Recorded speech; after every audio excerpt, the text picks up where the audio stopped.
apa kabar teman-teman yang kekasih dalam nama Tuhan Yesus Kristus? Bertemu kembali dengan saya, Pendeta Muda Dr. Gigi Santi Tambunan. Apa kabar teman-teman semua? Saya berharap dan percaya bahwa kita semua tetap ada di dalam kasih karunia Tuhan. Kita semua ada di dalam perlindungan Tuhan. Dan waktu Tuhan selalu menjadi waktu yang terbaik buat kita. Haleluya. Kalaupun ada dari antara teman-teman yang saat ini sedang dalam kondisi yang tidak baik-baik saja, tetaplah percaya kepada Tuhan. Jangan pernah melepaskan pengharapanmu daripada Tuhan. Sumber sukacita itu yang akan menguatkan, yang akan meneguhkan, bahkan akan memberikan jalan keluar, bahkan penghiburan yang abadi dalam kehidupan kita. Haleluya. Puji Tuhan, saat ini kita akan kembali mendengarkan kebenaran firman Tuhan yang saya ambil di dalam Mazmur pasal yang ke-32 ayatnya yang pertama. Demikian bunyi firman Tuhan. Berbahagialah orang yang dosanya diampuni dan kesalahannya dimaafkan. Haleluya.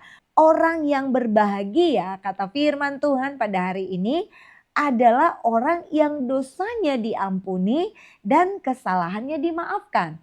Kalau saya melihat di dalam Kamus Besar Bahasa Indonesia, apa yang menjadi definisi dari bahagia? Kebahagiaan adalah satu keadaan, pikiran atau perasaan senang dan tenteram.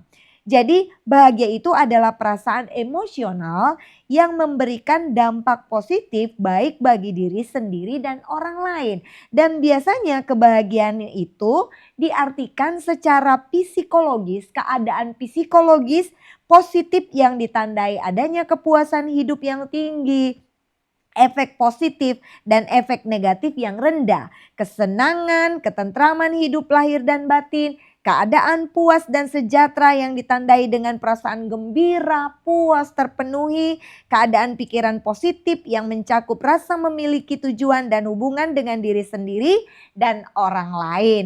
Jadi artinya kalau menurut Kamus Besar Bahasa Indonesia bahwa bahagia yang dimaksudkan itu lebih pada keadaan psikologis di mana semua keadaan itu berjalan dengan baik, aman, tentram dan juga memiliki efek positif yang tinggi dan efek negatif yang rendah. Dan itu semua berbicara tentang keadaan baik yang ada di dalam diri maupun yang ada di sekitar kita. Tetapi di dalam pembacaan firman pada hari ini bahwa berbahagia yang dikatakan di dalam firman adalah bukan hanya melulu tentang keadaan psikologis atau keadaan nyaman, aman, tentram, teratur di dalam diri kita. Tetapi di sini orang-orang yang berbahagia dikatakan adalah orang-orang yang dosanya diampuni.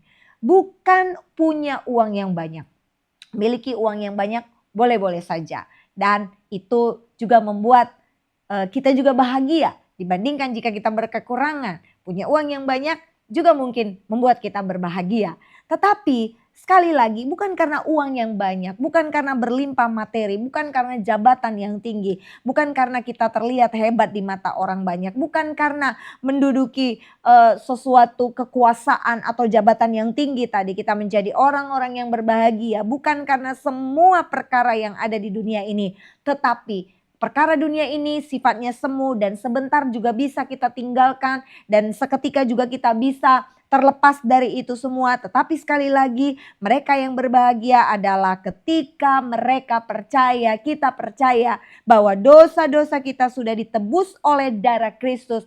Ini adalah kebenaran yang terbesar di dalam iman Kristiani. Sekali lagi iman Kristiani. Kita harus percaya terlebih dahulu bahwa Tuhan Allah kita yaitu Yesus Kristus sanggup mengampuni semua dosa dan kesalahan kita. Jika kita tidak percaya bahwa Tuhan sanggup mengampuni dosa kita, bahwa Yesus Kristus sanggup mengampuni semua dosa dan pelanggaran kita, maka dosa kita pun tidak akan diampuni. Tetapi ketika kita menaruh percaya, iman Kristiani kita percaya bahwa Yesus Kristus sanggup mengampuni segala dosa kita, maka dosa kita pun akan diampuni. Jika kita percaya bahwa dosa kita sudah ditebus oleh darah Kristus dan mengakui bahwa ini adalah kebenaran yang terbesar di dalam hidup kita, Kristus telah membayar lunas semua hutang-hutang dosa kita. Sebesar apapun, semerah apapun dosa kita, semua sudah dibayar lunas.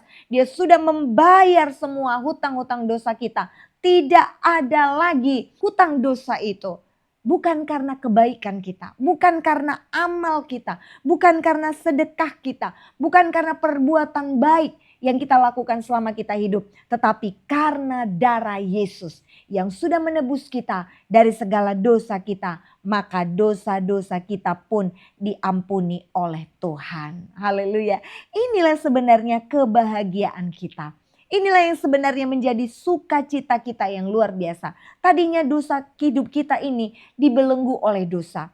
Ketika hidup kita masih dibelenggu oleh dosa, maka kita adalah seorang pendosa. Dan tentunya kita menjadi orang-orang yang tidak akan pernah melihat jawaban Tuhan atas setiap doa-doa kita. Jangan bermimpi ketika kita masih menjadi pendosa, ketika kita belum membereskan dosa-dosa kita di hadapan Tuhan, maka kita akan menerima jawaban doa dari Tuhan. Tidak akan pernah terjadi. Karena apa? Yang menjadi penghambat jawaban doa kita adalah dosa-dosa kita. Itu kata firman Tuhan. Bahkan yang terlebih luar biasa lagi adalah ketika kita belum berdamai dengan diri kita, belum diampuni dosa-dosa kita oleh Tuhan, belum percaya dan meyakini bahwa kita sudah ditebus oleh darah Yesus, maka keselamatan yang kekal itu pun yang diberikan sesuai dengan kasih karunia Tuhan kepada kita juga tidak akan pernah menjadi milik kita. Itu sebabnya kenapa kebahagiaan yang sesungguhnya adalah ketika dosa kita diampuni, adalah karena ketika dosa kita sudah diampuni, kita sudah menjadi orang-orang benar, orang-orang yang dibenarkan oleh darah Yesus, sehingga kita berani memanggil Dia Aba, ya Bapa kita, dan Dia siap untuk menjawab dan melakukan segala sesuatu menurut kekayaan dan kemuliaannya terhadap semua doa-doa, pergumulan kita, apapun yang kita butuhkan. Jika kita sudah berdamai dengan Tuhan, maka Tuhan akan melakukan bagiannya untuk kita dan mengabulkan semua doa dan permohonan kita. Tetapi jika tidak, maka dosa kita pun akan tetap ada di dalam diri kita. Dan jangan juga pernah bermimpi bahwa kita akan menerima keselamatan yang kekal. Sekalipun kita berkata bahwa kita adalah pengikut Kristus. Tetapi ketika kita belum percaya bahwa dosa kita diampuni oleh Tuhan, jangan bermimpi bahwa keselamatan yang kekal itu akan menjadi milik kita. Jangan pernah kita bermimpi juga bahwa doa-doa kita akan dikabulkan dan dijawab oleh Tuhan. Daud, dia punya latar belakang yang sangat buruk. Dia tadinya seorang yang juga dipakai dan dikasihi oleh Tuhan. Tetapi di dalam perjalanan hidupnya dia mengalami kegagalan. Dia mengalami hal yang sangat buruk. Ya, dia jatuh di dalam dosa. Bahkan dia juga disingkirkan oleh keluarganya. Daud ini meskipun seorang raja yang besar di Israel, mengungkapkan rasa bahagia, rasa syukurnya kepada Tuhan. Karena apa? Karena dia sekarang menjadi seorang yang hebat, bukan karena kebesarannya, bukan karena kekayaannya, bukan karena dia raja, bukan karena pangkatnya, atau bukan karena dia punya segala-galanya. Tetapi ketika dia mengalami penolakan dari saudara-saudaranya, ketika dia mengalami kegagalan, dia jatuh di dalam dosa, dia jatuh di dalam kesalahan dan kelalaiannya. Tetapi lihat, karena ada pemberesan di hadapan Tuhan, ada pengakuan di hadapan Tuhan. Harus ada pengakuan, saudara. Ketika tidak ada pengakuan di hadapan Tuhan, bukan Tuhan tidak tahu dosa-dosa kita. Tetapi firman Tuhan katakan bahwa Dia adalah Allah yang setia dan adil. Ketika kita mengaku dosa kita di hadapan Tuhan, maka Dia pasti akan mengampuni segala dosa-dosa kita. Tetapi sekali lagi harus ada pengakuan. Bukan Tuhan tidak tahu dosa kita, tapi Tuhan mau kita terbuka di hadapan Tuhan. Mau dengan kerendahan hati, kerendahan diri datang kepada Tuhan. Bahkan dengan menangis. Raja Daud berkata bahwa dia datang kepada Tuhan dengan hati yang hancur. Dia tahu bahwa dia sudah merusak hubungannya dengan Tuhan. Dengan hati yang hancur dia datang kepada Tuhan. Memohon supaya Tuhan mengampuni semua dosa dan kesalahannya. Dan seketika itu sudah dibereskan di hadapan Tuhan, dia berkata, aku orang yang paling berbahagia. Haleluya, dia bersyukur. Berbahagialah orang yang dosanya diampuni dan kesalahannya dimaafkan oleh Tuhan. Mazmur 32 ayat yang kedua berkata, berbahagialah manusia yang kesalahannya tidak diperhitungkan oleh Tuhan. Haleluya. Tetapi sekali lagi, bagaimana hal ini terjadi? Tentunya harus ada pengakuan. Tanpa pengakuan tidak ada pengampunan dosa di hadapan Tuhan. Haleluya. Tidak bisa hanya sekedar Tuhan ampunilah dosa dan pelanggaranku. Tuhan ampunilah dosaku. Harus disebutkan teman-teman yang kekasih. Mungkin berat untuk kita ketika kita harus mengakui di hadapan manusia. Ada dosa-dosa yang mungkin terlalu pribadi dan sangat memalukan kita, yang kita memang menjaga sedemikian rupa jangan sampai orang lain tahu, jangan sampai terlambat sebelum dosa itu akhirnya terungkap. Ingat, dia adalah Allah yang setia dan adil. Jika kita mengakui dosa kita di hadapan Tuhan, Tuhan dapat menyingkapkan semua perkara yang tidak dapat disembunyikan dan tidak dapat diselubungi oleh apapun. Sekalipun kita menjaga dosa itu bertahun-tahun dan belum pernah ketahuan. Tetapi jika kita masih terus menutupi bangkai itu, kita masih terus menutupi perjinahan kita masih terus menutupi dosa-dosa kita selama ini. Lebih baik sebelum itu terungkap, akui di hadapan Tuhan.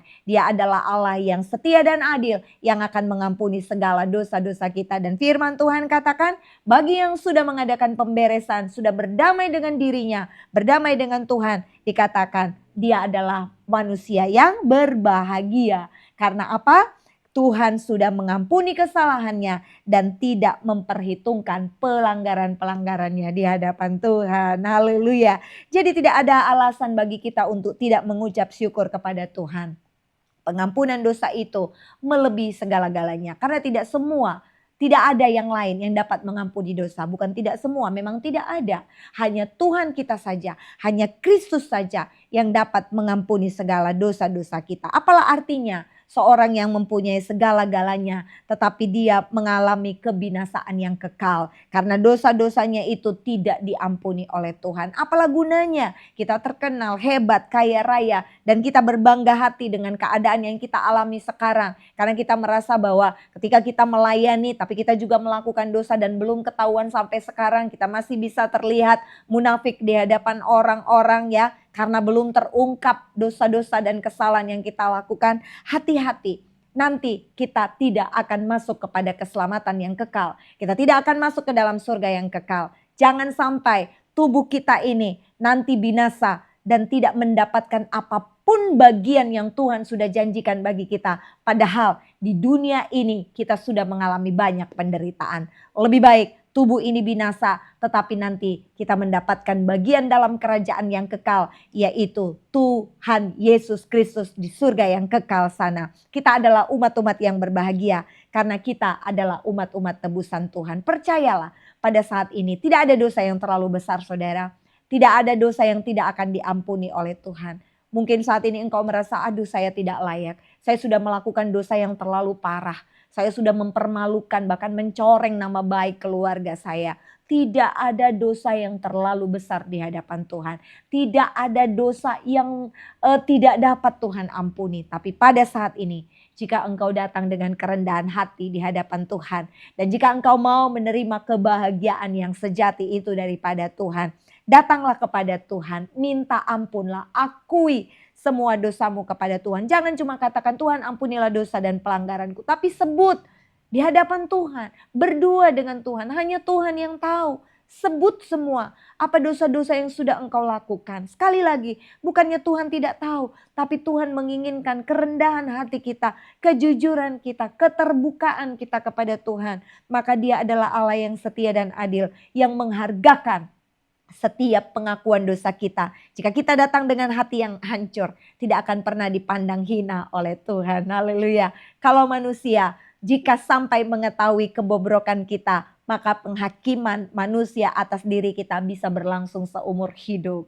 Mereka tidak akan bisa melupakan keburukan yang kita lakukan. Sekalipun mungkin kita sudah berubah, sudah hidup dalam pertobatan, kita tidak bisa menyalahkan mereka. Itu sebabnya kita harus berhati-hati di dalam menjalani kehidupan ini. Jangan sampai nama kita tercoreng, jangan sampai nama kita buruk. Karena ingat, kita tidak bisa menyalahkan penghakiman yang dilakukan oleh manusia. Tetapi bagaimana kita harus menjaga diri kita dengan takut akan Tuhan. Agar kita jangan sampai masuk ke dalam jerat maut. Yaitu keinginan-keinginan daging yang sudah dipersiapkan iblis untuk kita bisa mengikutinya. Tapi pada saat ini, biarlah kita semua dengan kekuatan kuasa Tuhan. Dengan kekuatan dari kuasa Roh Kudus yang akan memampukan kita untuk tetap hidup di dalam kebenaran firman Allah. Dengan kuat daripada Tuhan, kita dapat melakukan semua apa yang Tuhan inginkan dengan takut akan Tuhan. Dan percayalah, tidak ada yang mustahil bagi Tuhan. Jika kita sudah membereskan semua di hadapan Tuhan, kita akan menjadi orang-orang yang berbahagia. Karena dosa kita sudah diampuni oleh Tuhan.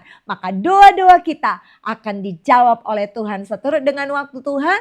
Dan keselamatan yang kekal itu, yaitu surga yang sudah dijanjikan, pasti menjadi milik saya dan teman-teman semua. Terpujilah Tuhan. Tuhan Yesus memberkati kita semua. Haleluya.